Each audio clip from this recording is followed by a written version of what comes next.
I did an earlier video showing how to solo in Maiden's Eye on my rogue. There's more than one way to skin a cat, so to speak. In this case, I am using a mercenary tank rather than the mercenary healer. And so my tank will grab aggro and I will just do the traditional rogue bit and attack from behind. As always, you want to choose mobs that you can assassinate. Also, notice my tank ran out and grabbed aggro too quick.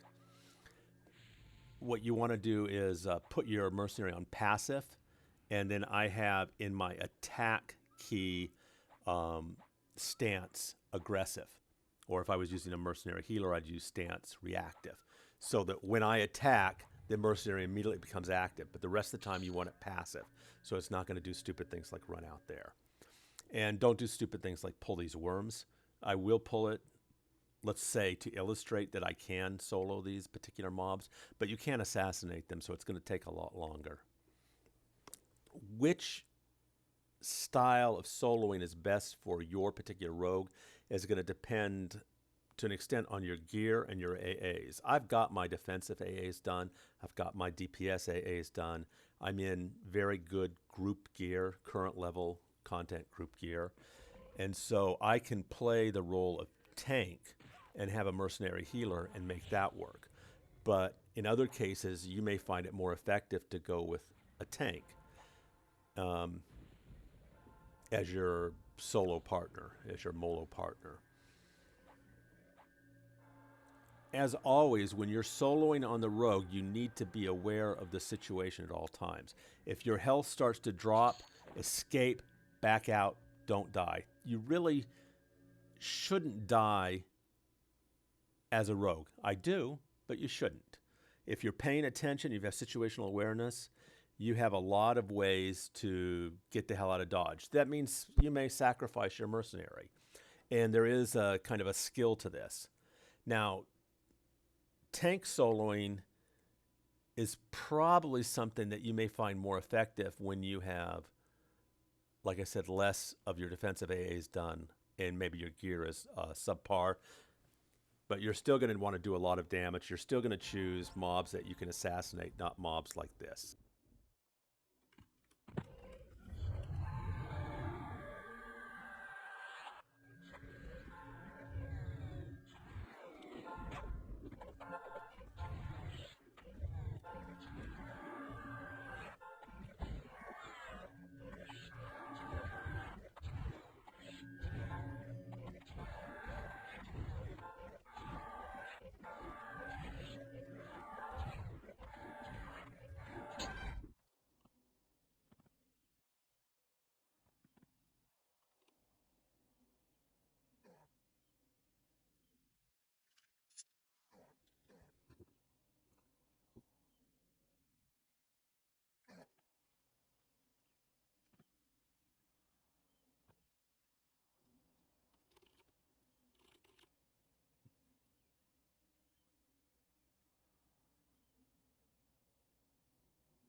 So anyways, this is another technique in your toolbox if you want to solo as a rogue.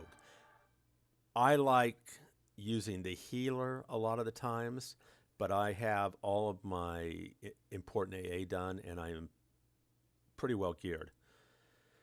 But the tank approach can work very well, and you just have to see which one works for you given your gear and AA status and how effective your tank is. I do not have a lot of mercenary AAs on the rogue. And by not a lot, I mean maybe 16. So if you've got a lot of mercenary AAs, depending on where you put them, will help you decide what mercenary you want to use. But I think this is a nice, to switch it up. It's fun. You're playing much more the traditional rogue because your mercenary is holding aggro. Just always be aware. If you start going down in health, if you're down 40% of health, back out of that fight. Escape, because it can go bad really quick and you shouldn't die. I will talk to you guys later. Enjoy patch day. Bye.